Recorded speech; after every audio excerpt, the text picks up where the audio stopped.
Welcome to a 7 1/4 inch gauge Sweet William steam locomotive, part 60. Drilling the flanges of the water tank fittings using a rotary table, mounting the flanges to the tank and drilling the holes in the tank using the pre-drilled flanges as templates. You may be wondering why I've fitted O-rings on the flanges on the outside between the nuts and the flanges. I've done this in an attempt to stop damage to my rotary table. When the drill breaks through after the drilling operation, I do not want the drill bit to drill a hole in the top of the chuck jaws. So here is the plan. It's a quick solution, it's possibly not the best. I've fitted an O-ring and this spaces the flange away from the chuck jaws. A thin piece of plywood drilled and then fitted between the nut and the flange would also have been a good idea. In these tutorials I like to show alternatives, good, bad and indifferent. The O-ring method does create a space between the flange and the jaws, but it may not be enough to stop the drill from marking the jaws. With the rotary table graduation dial set to 0, I drill the first hole using a centre drill. This drilling machine is not good and there's always been a lot of backlash in the quill. When the point of the drill bit breaks through, the thick tapered part of the centre drill tries to follow it. The only way I can correct this is not to fully break through the hole. I need to drill 4 holes in this flange. I drilled the first one at 0, the second one at 90 degrees, and now I've just drilled the one at 180 degrees. The last one is at 270 degrees. You can do a lot more than this with a rotary table, but for this job I just need to drill 4 equidistantly spaced holes around the flange. The drill bit marked the O-ring, but I didn't throw it away. Here it is, stored on the rotary table forever, so I can reuse it. This clip shows the flanges with all the holes drilled in the right place. Once I'd finished drilling the balancing pipe flanges, I turned my attention to drilling the water bypass flange. And once again, to space the flange away from the chuck jaws, I used another O-ring. This worked, but wasn't as accurate as the first larger O-ring.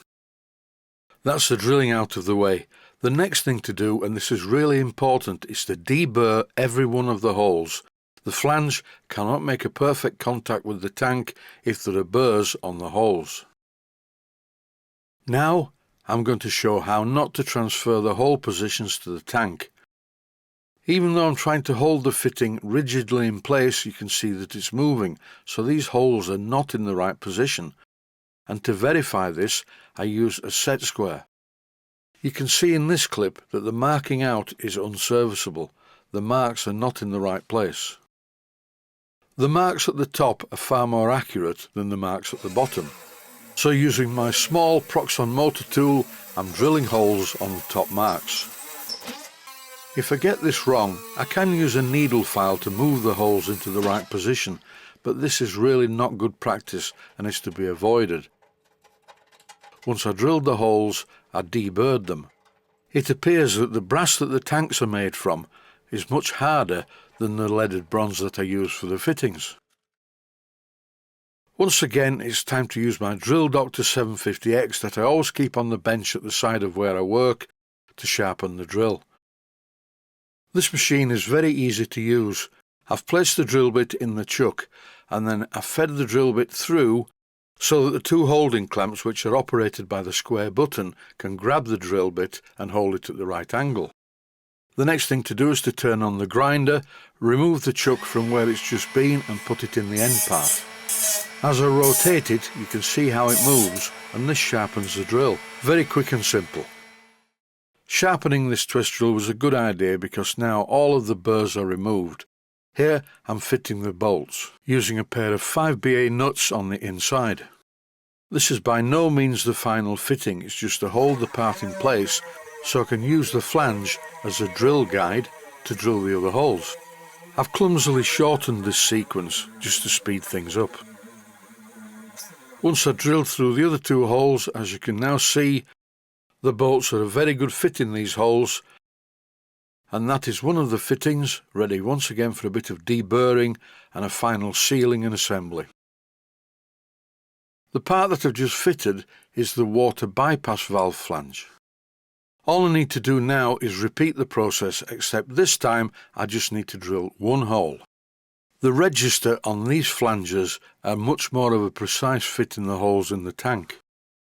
I could fit these balancing pipe flanges the other way around. The reason for not doing that though is because inside will be the flange, about 3/16 of an inch thick, so the water will always be sat in the bottom of the tank to a depth of 3/16 of an inch. The machine register is about the same thickness as the metal of the tank, so by fitting the flange this way around, when I open the tap to drain the tank, all of the water will be drained. I'm not working to a drawing whilst I'm doing this, I'm just making it up as I go along. Most of it, as usual, is common sense. The solitary hole that I drilled was deburred, then I bolted the flange to the tank as shown before with a nut on the inside, and now I'm drilling the other 3 holes. The brass of this tank is a little bit strange. It appears harder in some areas than others. Maybe it's been something to do with the bending process and lack of annealing, I don't know. But the Proxon makes short work of drilling these holes. The drill bit, after all, is only 1/8 of an inch thick.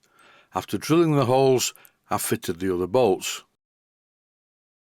I didn't put any nuts on the second pair of bolts as before, because the entire fittings will have to be removed to allow for deburring of all of the holes in the tank in this area. I would like to show the effectiveness of a calibrated eye. If you look at this water balancing pipe, I bent this by eye, and I guessed where it was going to be. If you watched the previous episode when I was doing this, I marked out the hole positions in a slightly different place to accommodate this pipe. Here there can be no cheating or camera trickery. The pipe fits into the end of the unions, and it fits perfectly. It seems a pity to cut a section out of the centre to fit the part that I have yet to make to hold the water unions for the axle pump and the hand pump, as well as the main drain tap. I think that will be the next job. This has been very time consuming, more to come. That's it for now. Stay safe, stay healthy. Thanks for watching, and I hope you found it useful. Please take the time to visit my Mainsteam Models website and click on the section of the website that says Video Playlists. And by doing that, you can find other videos that you may like to watch. And by using the playlists, you can actually watch the videos back to back.